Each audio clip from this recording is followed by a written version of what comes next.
नमस्कार मंडळी. राज्यसभेची निवडणूक ही बिनविरोध झाली आणि त्यामुळे त्या निवडणुकीमध्ये तसं काही फारसं चुरशीचं असं काही नव्हतं. महायुतीच्या ज्या जागा होत्या त्या एकंदरीत 6 होत्या आणि निवडणूक डिक्लेअर झाल्यानंतरच देवेंद्र फडणवीस यांनी सांगून टाकलं होतं की आमच्या 6 जागा आहेत.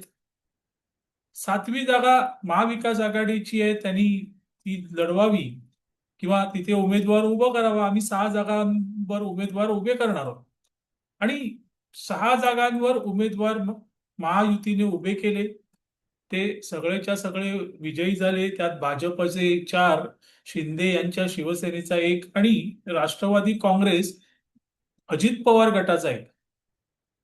महाविकास आघाडीतर्फे शरद पवारांना उमेदवारी देण्यात आली आणि तेही विजयी झाले. आता ही निवडणूक म्हणजे चुरशीची काही निवडणूकच झाली नाही, बिनविरोध झाली. पण त्यातली एक गोष्ट सगळ्यांच्या लक्षात आलेली आहे आणि ती म्हणजे राज्यसभेवर आता आजोबा आणि त्यांचे नातू असे दोघे जण राज्यसभेवर जाणार आहेत. पार्थ पवार हे देखील राज्यसभेवर जात आहेत आणि त्यांच्यासोबत शरद पवार हे देखील जात आहेत. म्हणजे थोडक्यात आजोबांच्या साथीला नातू तिथे आहे. पण मित्रांनो, अशा वेळेस एक गोष्ट ही मनात येते, ती म्हणजे शरद पवार हे काही वर्षांपूर्वी बोलले होते की पार्थ पवार यांना मी कवडीचीही किंमत देत नाही.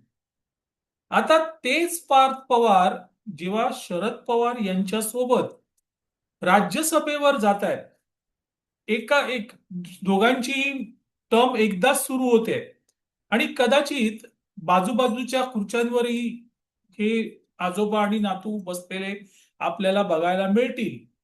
मग प्रश्न असा निर्माण होतो की आता किंमत कोणाची वाढते? एकतर कवडीची किंमत वाढली असेल किंवा शरद पवार यांनी पार्थ पवार यांचं आकलन करायला कुठेतरी अ, गफला केला का?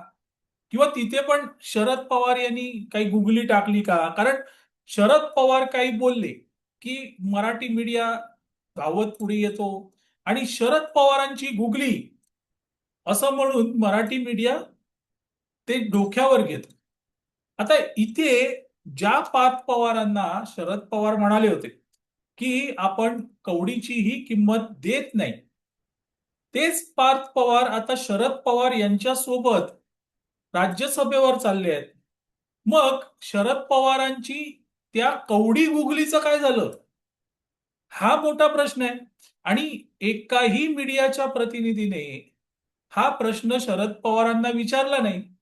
कसं आहे, पवार साहेब अडचणीत येतील असा प्रश्न कुठलाही मीडियाचा प्रतिनिधी त्यांना कधीच विचारत नाही. पण विचारणं आवश्यक आहे ना, कारण जनतेच्या मनात हे प्रश्न असतात हो. तुमच्या मनात आहेत, माझ्या मनात आहेत. आज अचानक पार्थ पवार यांची किंमत वाढली का? कारण सोबत आहेत. शरद पवार पार्थ पवार यांच्या सोबत राज्यसभेत जाणार आहेत की कवडीची किंमत वाढली? हाही प्रश्न आहे. आणि त्याही पेक्षा म्हणजे हे ठीक आहे, एक व्यावहारिक बोलणं झालं. पण आर्थिक दृष्ट्या जरी आपण या सगळ्याचा विचार केला तर पार्थ पवार यांची किंमत खरंच शरद पवार यांच्यापेक्षा जास्त आहे हो. मग तिथे तुम्ही काय करणार? कारण राज्यसभा निवडणुकीसाठी जे फॉर्म भरावे लागतात, तर त्या फॉर्मनुसार म्हणजे तिथे सगळं आर्थिक विवरण द्यावं लागतं.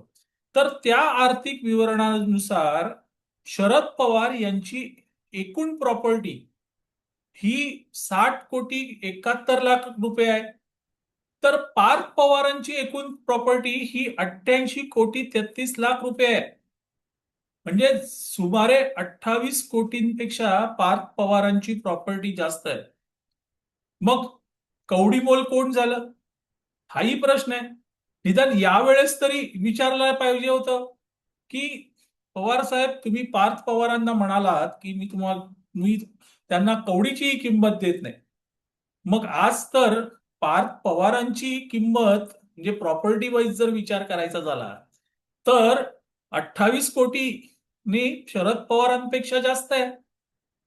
मग नेमकं कवडीमोल कोण झालं असा प्रश्न तुमच्या आमच्यासारख्या सामान्य माणसाच्या मनात येतो मित्रांनो.